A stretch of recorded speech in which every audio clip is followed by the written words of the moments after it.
Hey, if you enjoy this video, remember to leave a like and subscribe to the channel. With that being said, hello everyone. Welcome back to another video. My name is Matthew, and today we're taking another big figure line review.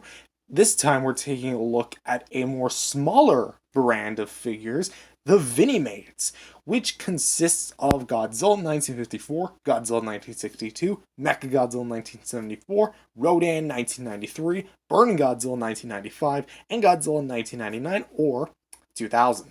So I decided to go with the Vinimates, specifically, of course, from Dinosaur Toys, or DST for short, because I kind of taken a lot of looks at these guys, as if I didn't already with the other Bandai and Playmates videos I've been putting out. But I kind of wanted to do like one big, massive video with all six of them. So we're not going to be dividing them into like individuals or like the double packs. We're going to be doing one big cohesive review. Um, Probably split into multiple parts, but whatever. We're gonna be just kind of going through them. We're not gonna go in like any release order like waves. We're gonna go individual by their own releasing like as far as the movie order. So pretty much the order you see on screen here. So with that being said, let's jump right into the first one, which is 1954. So for Godzilla 1954, he's technically speaking, I would say, the most accurate to his original design compared to like the Vinimate stylization, which is you can see how pretty much Vinimates are. They're essentially, like I previously described them, reversed Funko Pops, which if you don't know what I'm talking about, let me bring in a Funko Pop for comparison. Here I have a legendary Godzilla Funko Pop from Godzilla vs. Kong, still like one of my all-time favorite pops. If not, probably tied from, actually no, I think it's my second, whatever. He essentially has a smaller proportional body and a bigger head, while this guy has a bigger proportionally sized body with a smaller head. One that kind of looks more like the on-screen suit, and you can kind of see what I'm talking about when I say reversed. But for the head, you actually do get a very solid head sculpt. Like, I'm actually surprised of how good this looks, especially for a Vinimates figure, which we'll see in just a sec with the next figure in line, that the head sculpts aren't necessarily the best, but for this 54, it's very well done, and is actually kind of accurate to the movie, like really accurate. Like if you were to just take the head and put it on a 6-inch figure, it practically looks seamless. Well, minus the seam we get, but before the eyes, we actually do have some nice application for what is due. We do have a bit of like overspray when it comes to like this side of the eye. This one's kind of more cleaned up, as you can see, but both of them have like the standard pupils going straight forward. It looks nice enough. We have the gray teeth that are individually painted, at least on the front. The sides are not so much. They're kind of like gray strips, so they look a bit iffy there. And we do have some nice like spray around here.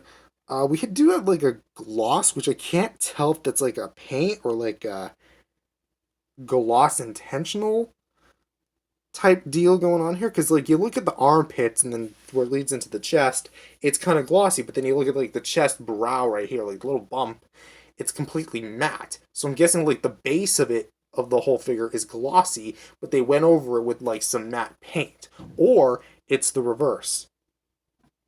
Yeah, I honestly can't even tell, but still, it's either got some gloss or got some matte job to it. But either way, it still actually looks kind of cool.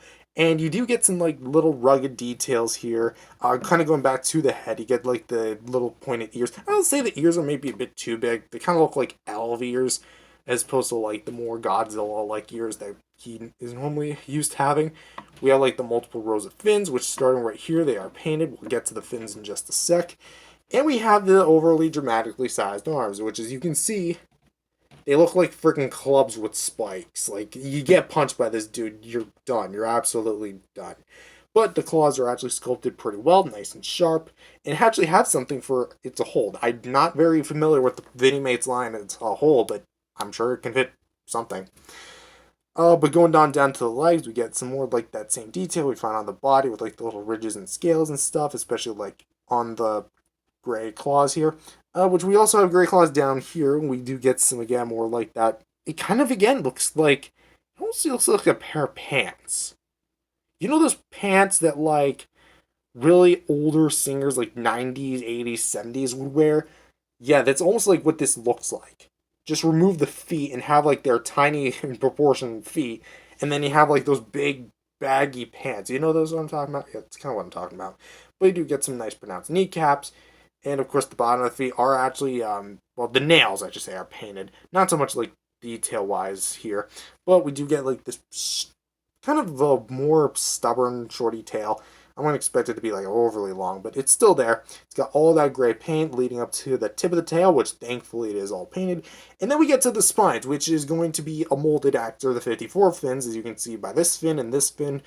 It looks great. It's very simply put together, and I do like it a lot, having a little fly on my uh, desk here. But whatever, we do have some nice gray applications. 5 rows as opposed to the normal 3, which I think the 54 had. Did the 54 have 5 rows or 3 rows?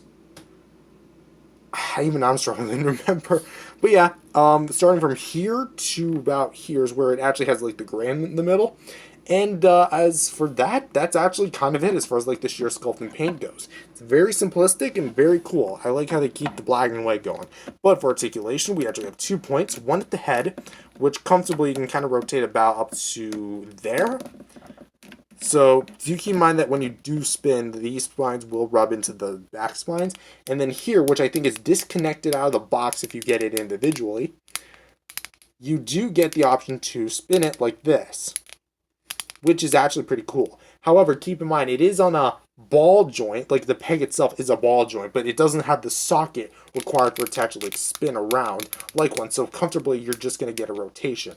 Not a bad figure in the slightest. In fact, I would actually say this is probably like, if you actually watch my comparison of it from like way back when, I actually said that this was better than the Super 7 figure, and I still stand by that to this day. Next up, we have the 1962 Godzilla from King Kong vs. Godzilla. And as you can see, it kind of shares pretty much the exact same body mold, say except for the head, and some modified feet from the 1954 Godzilla. And that is going to be the theme going forward with all of the Godzillas in this line. All of them share some form of same attribute with the 54, because that's kind of like a base, so just keep in mind. So we're going to kind of like lightly skim through the detailing and just talk about the differences here. Well, what it's definitely different, bringing the 54 back in here, is that the overall quality of the sculpt looks a bit deeper on the 62 and just looks a bit cleaner. Probably because this was a later release, so they were able to go back and modify the details. But you can also see that they removed a toe.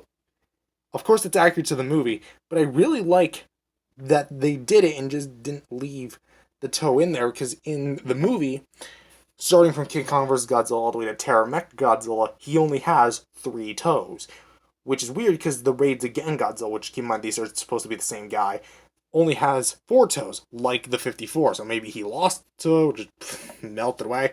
I don't know. But let's talk about the head.